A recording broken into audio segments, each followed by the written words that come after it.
Coach RD, tadi Anda sudah berbicara tentang PSSI dan sepak bola tidak jelek-jelek amat sebetulnya kalau lihat 4 tahun terakhir. Tetapi kan publik itu banyak sekali mengkritik PSSI dan sepak bola kita yang rusuhnya lebih banyak, kisruhnya lebih banyak daripada prestasinya begitu.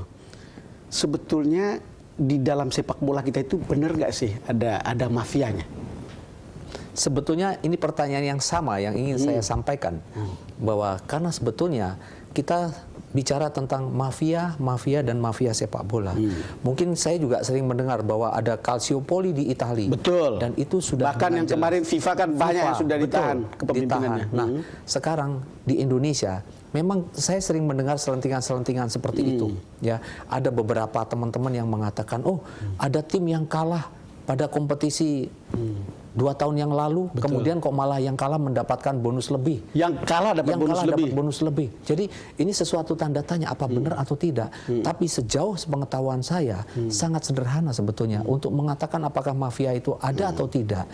Harusnya kita kuatkan semua ini dengan mungkin apakah pemerintah ataukah PSSI bekerja sama dengan pihak-pihak terkait. Betul. Apakah itu kepolisian, apakah itu KPK kalau memang disenarai nilainya luar biasa, kalau itu dibutuhkan. Dan saya rasa ini sesuatu yang jelas.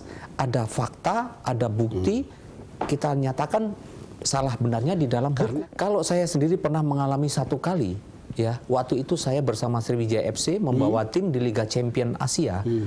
Di satu pertandingan, saya masih ingat, melawan Shandong Luneng itu pertandingan terakhir. Kemudian ada seseorang yang menawarkan untuk saya mengalah lawan tim Shandong Luneng. Kalau kita kalah, Shandong Luneng lolos ke babak 16 besar. Betul. Kalau dia kalah dengan kita, maka yang lolos Seoul FC. Tawarannya apa? Waktu itu pertama mereka menanyakan tentang, coach, saya dengar Sriwijaya FC belum gajian 1 bulan lebih, ya, 1,5 bulan. Oh iya. Berapa nilai gaji Sriwijaya FC 1,5 bulan? Lalu kemudian dengan polos saya jawab sekitar 1,5 miliar kurang lebih. Dan itu uang kecil lah untuk sana kan? Ya, kemudian mereka mengatakan, coach, bagaimana kalau ini gaji anak-anak semua dibereskan, ya, tapi coach kalah melawan Shandong Luneng. Saya terkejut, loh, ini kok serius bicaranya. Nah, saya baru tahu bahwa ternyata ada, apakah ini judi atau ini mafia saya tidak tahu. Tapi yang pasti tawaran tapi itu kemudian ada. Anda kemudian permainan tetap ada seperti yang Anda inginkan sebetulnya kan? Saya sampaikan sama semua staf pelatih, sama pemain dan beberapa official. Saya katakan kita fight tidak ada, dan itu satu-satunya kemenangan kita lawan Shandong Luneng di sana. Kita menang skor 4-2 waktu itu. Coach RD, coba kita lihat apa penjelasan Anda tentang sebuah permainan sepak bola yang bagaimana membiarkan gawang itu gol dilepas begitu saja. Coba kita lihat.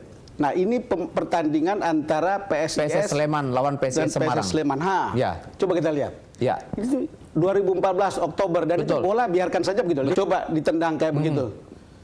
Dilepas begitu saja. Betul sekali. Ini menurut saya ini pertandingan yang paling memalukan yang pernah terjadi, ya.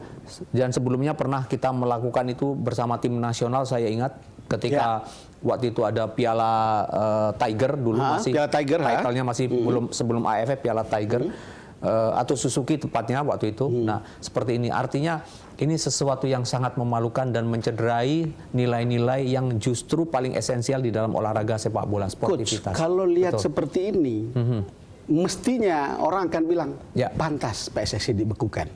Kalau melihat seperti ini, sebetulnya lihat siapa yang menjadi dalang dari semua ini.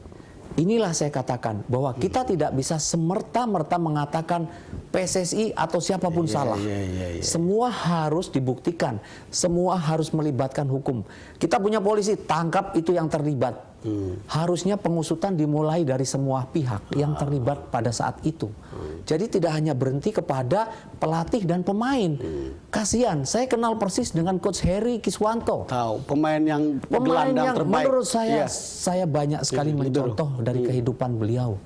Karena menurut saya dia adalah seorang pemain yang menularkan kebaikan kepada. Tapi setidak-tidaknya Coach, kalau Anda lihat seperti ini kan, ini tidak dongeng sebetulnya mafia itu kan.